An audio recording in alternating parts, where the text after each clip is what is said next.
Good morning student, welcome to online class of JVPIC। Students, आज हम लोग new chapter start करते हैं, गॉसेस थ्योरम। चैप्टर 2 है Gauss's theorem.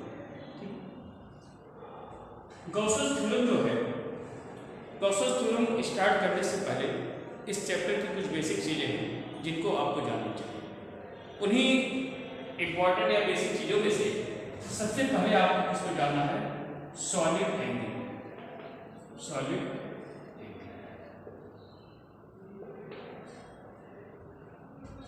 Solid angle solid angle क्या होता है? अगर एंगल की बात करें तो आपने पढ़ा है कि सॉलिड एंगल की अगर बात करें, जैसे मान लेते हैं एक सॉलिड स्फीयर है, ठीक है, ये सॉलिड स्फीयर है और इस स्फीयर का एक हम स्मॉल पार्ट ले लें ds और मान लेते हैं इसका सेंटर एक सॉलिड है, सॉलिड स्फीयर है, इसका एक हमने स्मॉल पार्ट ले लिया क्या, ds। ds क्या है? ds को बोलते हैं एरिया वेक्टर। क्या बोलते हैं? Area vector. एरिया वेक्टर को हम लोग किससे डिनोट करेंगे? ds से। और जो एरिया वेक्टर होता है इसकी डायरेक्शन हमेशा आउटवर्ड, नॉर्मली आउटवर्ड होती है। ds की डायरेक्शन हमेशा क्या होगी? नॉर्मली आउटवर्ड होगी। एरिया वेक्टर से डिनोट करते हैं और यह जो ds है क्या है? Vector quantity. ठीक है, अब किसी सॉलिड का स्मॉल एरिया ds इस सॉलिड के सेंटर पर जो एंगल क्रिएट करता है, जो एंगल सस्टेन करता है, इसी को बोलते हैं सॉलिड एंगल। क्या बोलते हैं? Solid angle. और इसको हम किससे सॉलिड एंगल को डिनोट करते हैं? ओमेगा से। सॉलिड एंगल को किससे डिनोट करते हैं? ओमेगा से। अब क्योंकि स्मॉल पार्ट है इसलिए क्या हो जाएगा? D omega. तो सॉलिड एंगल को कैसे डिफाइन करेंगे? द स्मॉल एरिया, या ऐसे कह सकते हैं the angle sustained by, the angle sustained by small area vector at the centre of any solid is called solid angle. Is called solid angle. और solid angle को किससे denote करते हैं? डी ओमेगा से। डी ओमेगा के। और इस पूरे सर्किल के लिए, इस पूरे होल सॉलिड के लिए जो डी ओमेगा की वैल्यू होगी, ये पूरा ओमेगा जो होगा ये 4 पाई के इक्वल। ठीक है, ये डी ओमेगा है। ऐसे दूसरा पार्ट ले सकते हैं डी ओमेगा डी ओमेगा। इस पूरे राउंड के लिए जो इस सॉलिड स्फीयर का जो पूरा सॉलिड एंगल होगा वो कितना होगा? 4 पाई। और जो ये डी ओमेगा होता है, ये डी ओमेगा होता है फार्मूला ds by r। और r क्या है? इस सॉलिड का रेडियस। r क्या है? इस सॉलिड का रेडियस है। तो सॉलिड एंगल जो इसका जो डी ओमेगा है ये किसके बराबर होगा? ds by r square. ठीक है, तो सॉलिड एंगल की आपको डिफरेंशियल याद रखनी है और इसका एक फार्मूला याद रखना है, D omega equal to ds by r square. ठीक है, और जो ds की डायरेक्शन किधर है? Normally outward. क्लियर? तो सॉलिड एंगल क्या हो गया? The angle sustained by any small area vector at the centre of any sphere is called solid angle. और सॉलिड एंगल की यूनिट क्या है? Steradian. Steradian.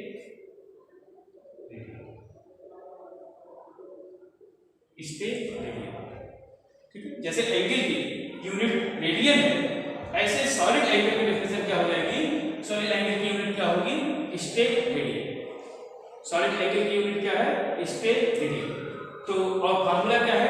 D omega equal to ds by r square. और D omega का पूरे sphere के लिए whole value जो होती है इसकी कितनी होगी? 4 पाई। तो सॉलिड एंगल का जो फार्मूला होगा D omega equal to ds by r square. लेकिन ये तभी हम अप्लाई कर सकते हैं जब ds की डायरेक्शन क्या हो? Normally outward. एक कंडीशन अगर नॉर्मली आउटवर्ड ना हो, मान लीजिए कोई सर्फेस हमने ऐसा लिया कि जिसमें ds यहां ना होकर बल्कि ds थीटा एंगल हो। ठीक है, हो सकता है जैसे इरेगुलर शेप की बॉडी ले, यहां सेंटर होगा। अब जो इसका स्मॉल एरिया हम यहां पर लेंगे, अब होना तो चाहिए था यहां ds, लेकिन ds यहां ना होकर यहां से क्या होगा, नॉर्मली बाहर की तरफ इधर होगा और कितने एंगल पर होगा, थीटा। तो अगर ds नॉर्मली आउटवर्ड ना होकर थीटा डिग्री पर हो, if ds making angle theta, then d omega is equal to ds cos theta upon r square। अगर ds की डायरेक्शन नॉर्मली आउटवर्ड है तो इस कंडीशन में d omega is equal to ds by r square लेंगे, और अगर ds normally outward नहीं है, थीटा एंगल बना रहा है, तो d omega is equal to ds cos theta upon r square लेंगे। ठीक है, तो ये तो हो गया सॉलिड एंगल के बारे में। सॉलिड एंगल के बारे में आप इतनी जानकारी रखेंगे कि सॉलिड एंगल क्या होता है, किसी भी स्फीयर का स्मॉल एरिया, इस स्फीयर के सेंटर पर जितना एंगल सस्टेन करता है वही क्या कहलाता है, सॉलिड एंगल। और सॉलिड एंगल को किससे डिनोट करते हैं, ओमेगा से। अब क्योंकि स्मॉल पार्ट है इसलिए स्मॉल एंगल हो जाएगा d ओमेगा, और d ओमेगा इक्वल क्या होगा, ds by r स्क्वायर। देखिए ds by r स्क्वायर कब यूज करेंगे, जब ds की डायरेक्शन नॉर्मली आउटवर्ड है। ठीक है, लेकिन अगर ds की डायरेक्शन नॉर्मली आउटवर्ड ना होकर थीटा डिग्री पर हो तो d omega equal to ds cos theta by r square use करेंगे। क्लियर, तो ये तो हो गया सॉलिड एंगल। ठीक है, सॉलिड एंगल आप लोग याद रखेंगे फार्मूला। और इसके बाद एक दूसरी इंपॉर्टेंट चीज आती है जो अक्सर एग्जाम में पूछी जाती है, वो है इलेक्ट्रिक फ्लक्स। क्या है, इलेक्ट्रिक फ्लक्स। यहीं से चैप्टर स्टार्ट है, इलेक्ट्रिक फ्लक्स। तो पहली जो हेडिंग है इस चैप्टर की क्या है, electric flux. Electric flux, electric flux क्या होता है, किसी भी सरफेस से कितनी electric lines of force pass हो रही है, कितनी lines of force, electric lines of force pass कर रहे हैं, वही किसका क्या कहलाता है, इलेक्ट्रिक फ्लक्स। तो इसका मतलब जो इलेक्ट्रिक फ्लक्स होगा, इलेक्ट्रिक फ्लक्स ये किसके बराबर होगा, number of total electric field lines. तो इलेक्ट्रिक फ्लक्स किसके बराबर होगा, total number of electric field lines. अब इलेक्ट्रिक फ्लक्स को तो हमने समझ लिया कि इलेक्ट्रिक फ्लक्स क्या है, the electric flux is defined as the total number of electric field lines passing through any surface.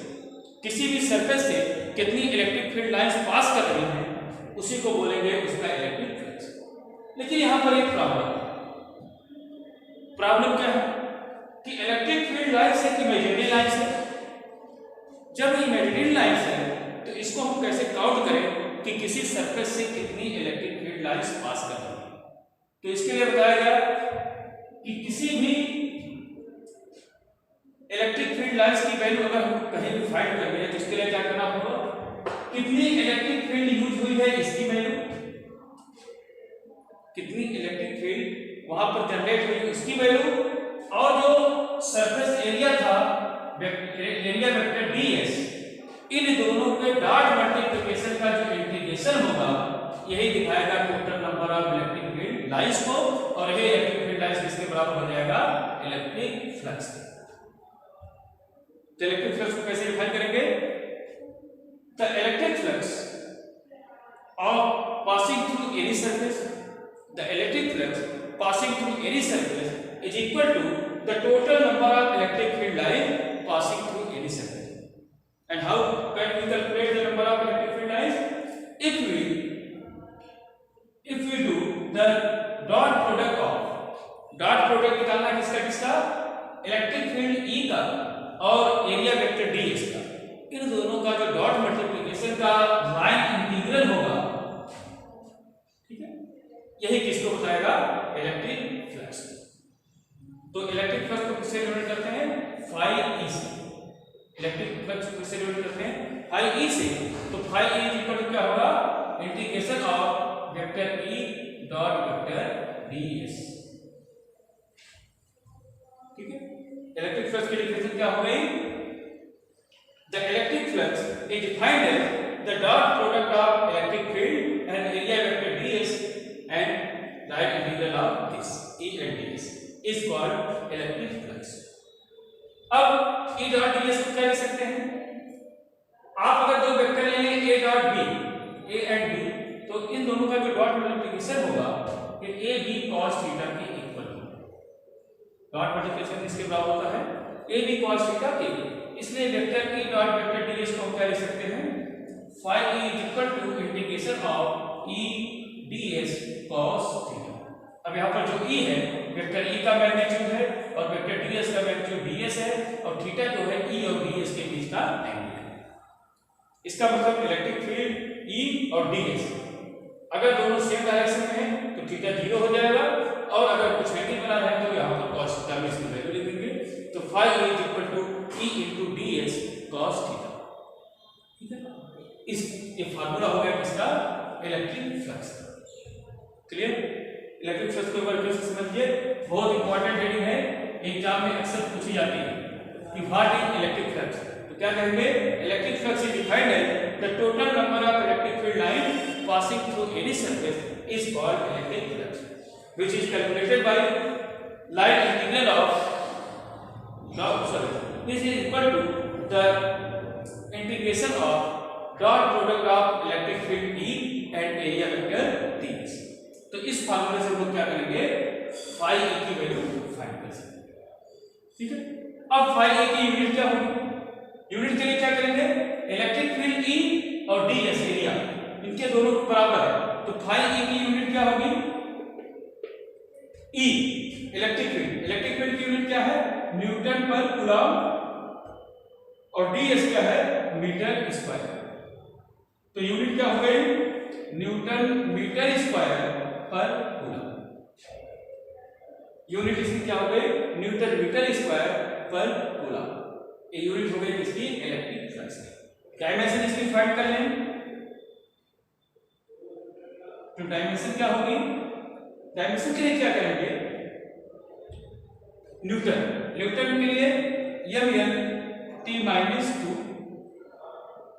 Newton की डायमेंशन हो गई फोर्स की, मीटर स्क्वायर एरिया की डायमेंशन n स्क्वायर, और अपान कूलम की dimension a into t। Coulomb की dimension क्या है, a। इसी को सॉल्व कर लेते हैं, m यहाँ पर है, स्क्वायर यहाँ पर, ml cube t minus 2 a minus 1 t minus 1। तो डायमेंशन क्या हो गई, ml cube t minus 3 a minus 1। ये डायमेंशन हो गई किसकी, इलेक्ट्रिक फ्लक्स की। इलेक्ट्रिक फ्लक्स की definition, total number of electric field lines, और इसको कैसे कैलकुलेट करेंगे, इलेक्ट्रिक फील्ड E और एरिया वेक्टर ds, इन दोनों के डॉट प्रोडक्ट का अगर लाइन इंटीग्रल ले लें तो ये किसको बताएगा, इलेक्ट्रिक फ्लक्स। इलेक्ट्रिक फ्लक्स एक स्केलर क्वांटिटी है, क्यों, क्योंकि डॉट मल्टीप्लिकेशन हो रहा है ई और डीएस का, इसलिए एक ऐसी क्वांटिटी है स्केलर क्वांटिटी। एक ऐसी क्वांटिटी है स्केलर। क्लियर, तो स्केलर क्वांटिटी हो गई, डायमेंशन इसकी ml cube t minus 3 a minus 1 हो गया, यूनिट हो गया न्यूटन मीटर स्क्वायर पर कूलम। तो इलेक्ट्रिक फ्लक्स को आपको याद रखेंगे, बहुत इंपॉर्टेंट हेडिंग है, एग्जाम में अक्सर इसकी डिफिनेशन, यूनिट एंड डायमेंशन, ये सारी चीजें पूछी जाती है। क्लियर, ये तो हो गया इलेक्ट्रिक फ्लक्स।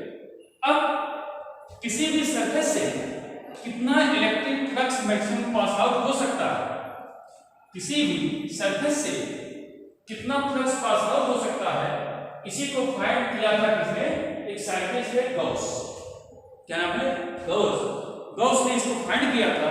इसीलिए ऐसी थ्योरम जो हमको ये बताए कि किसी पर्टिकुलर एरिया से कितना फ्लक्स पास आउट हो सकता है, उसकी वैल्यू जो भी बताए वही क्या है, गॉस थ्योरम। तो गॉस थ्योरम का स्टेटमेंट क्या है, स्टेटमेंट आपको याद होना चाहिए, और इसका प्रूफ। स्टेटमेंट क्या है, the total flux the total flux passing through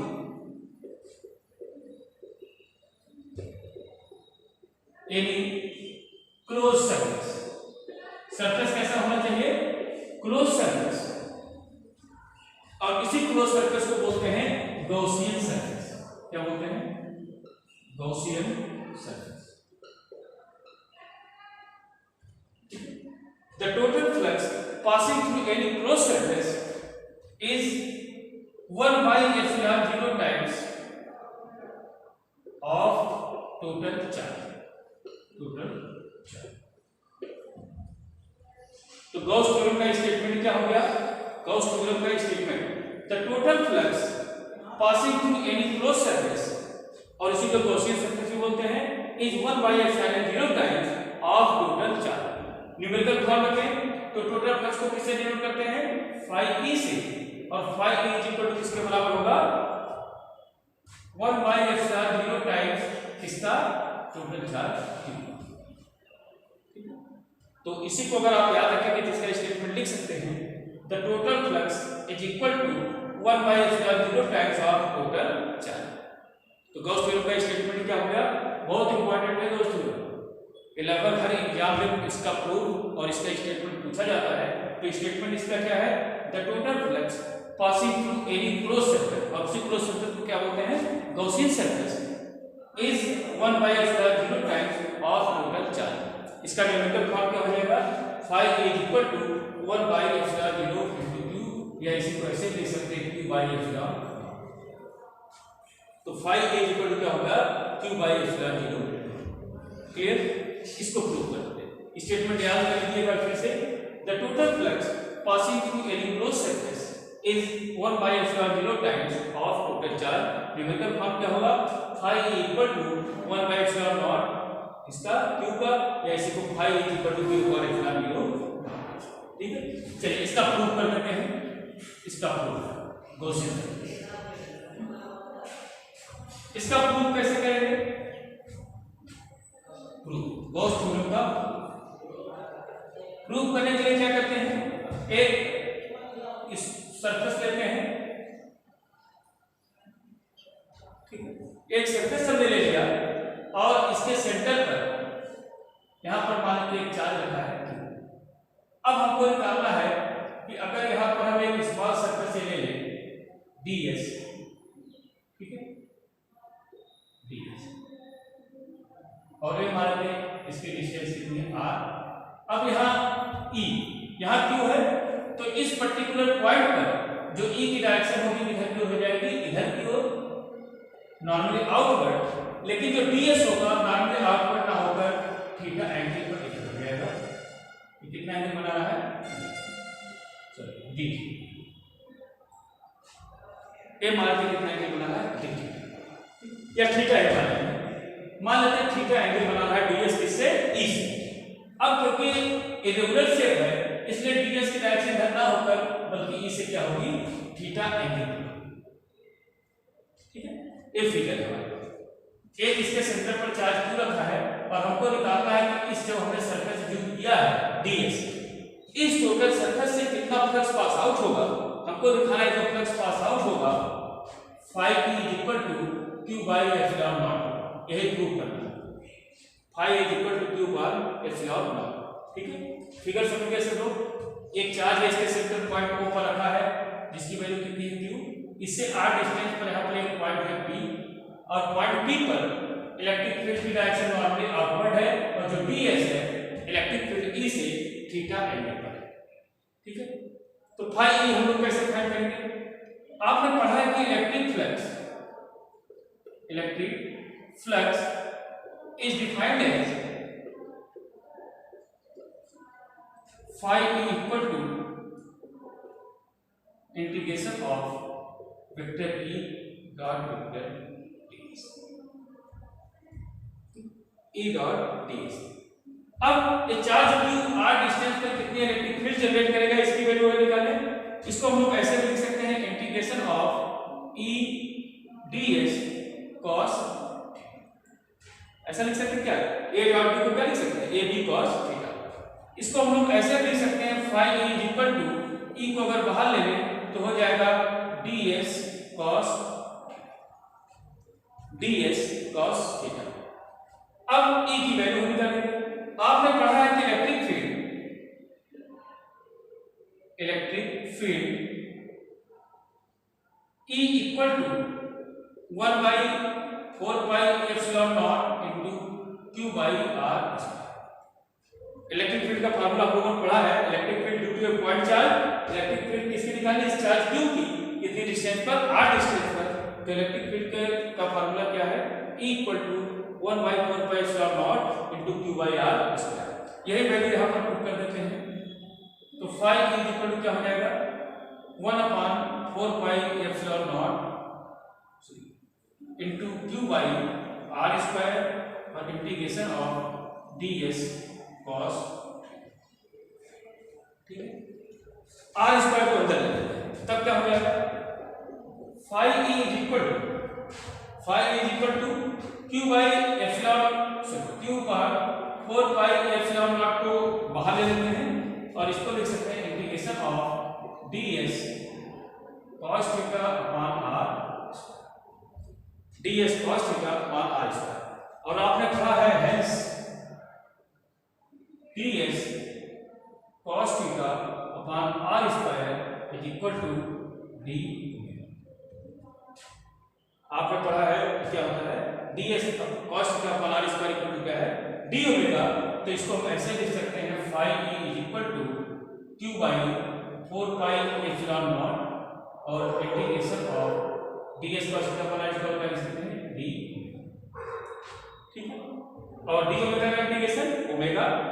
तो phi E is equal to q by 4 pi epsilon naught और d ओमेगा का क्या हो जाएगा? ठीक है, इतना क्लियर हो सबको? phi equal to q by 4 pi epsilon naught और d ओमेगा का इंटीग्रेशन क्या होगा? ओमेगा। और आपने पढ़ा है कि ओमेगा की वैल्यू कितनी होती है? 4 pi। आपको स्टार्टिंग में बताया गया कि ओमेगा क्या होता है? 4 pi के इक्वल होता है। तो ओमेगा के स्थान पर क्या लिखेंगे? 4 pi। तो phi E equal to q by 4 pi epsilon naught into omega. Omega की वैल्यू कितनी है? 4 pi। 4 pi से 4 pi कैंसिल हो गया और phi E इक्वल टू क्या आ गया? q अपॉन epsilon। यही हमको करना था। phi equal to q by epsilon naught। तो हमको पता चल गया किसी भी सरफेस से जो टोटल फ्लक्स पास आउट होगा वो q by epsilon naught के बराबर, ठीक है। यही इसका स्टेटमेंट था। The total flux passing through any surface is equal to 1 by epsilon 0 times of total charge, ठीक है। इसका प्रूफ कैसे किया एक बार फिर से देख लीजिए। इलेक्ट्रिक फ्लक्स को हमने दिखाया phi is equal to integration of vector E dot vector ds। a dot b को ab cos थीटा के रूप में हमने एक्सप्लेन कर दिया। तो e ds को क्या लिखेंगे? e ds cos theta. अब इसमें से e को बाहर निकाल दिया, क्या होता है? ds cos theta. e की वैल्यू, ये चार्ज को r डिस्टेंस पे कितनी इलेक्ट्रिक फील्ड जनरेट करेगा और हम लोगों ने पढ़ा है electric field due to a point charge equal to 1 by 4 pi epsilon naught into q by r square. तो यहां पर हमने e की वैल्यू पुट कर दी और integration of ds cos theta. इसके बाद हमने क्या किया? q by r स्क्वायर को अंदर लेकर और इसको बाहर निकाल दिया। q by 4 pi epsilon naught बाहर आ गया और ये हो गया ds cos theta by r square. और ds cos theta by r square किसके बराबर है? d omega. हमने बताया था आपको d ओमेगा अगर ds और e एक डायरेक्शन में होते तो हम ds अपॉन r स्क्वायर लेते, क्योंकि ds अब थीटा एंगल बना रहा है इसलिए ds के स्थान पर ds cos थीटा लेंगे अपॉन r स्क्वायर। ये वैल्यू किसकी है? d ओमेगा की। तो हमने जब वैल्यू पुट किया तो आ गया q by 4 pi epsilon naught into integration of d omega. और d ओमेगा का इंटीग्रेशन कितना है? ओमेगा। और ओमेगा की पूरी वैल्यू कितनी होती है? 4 pi। ये वैल्यू पुट कर देंगे, ये आएगा। ये इसका प्रूफ। तो इसको आप लोग गॉस थ्योरम को याद रखेंगे। इसमें इलेक्ट्रिक फ्लक्स और गॉस थ्योरम ये दोनों आपको याद रखना है, बहुत इंपॉर्टेंट है। ओके, तो नेक्स्ट क्लास में हम लोग कल यूजेज ऑफ गॉसेस थ्योरम पढ़ेंगे कि गॉस थ्योरम का यूज क्या है। तब तक के लिए thank you, have a nice day.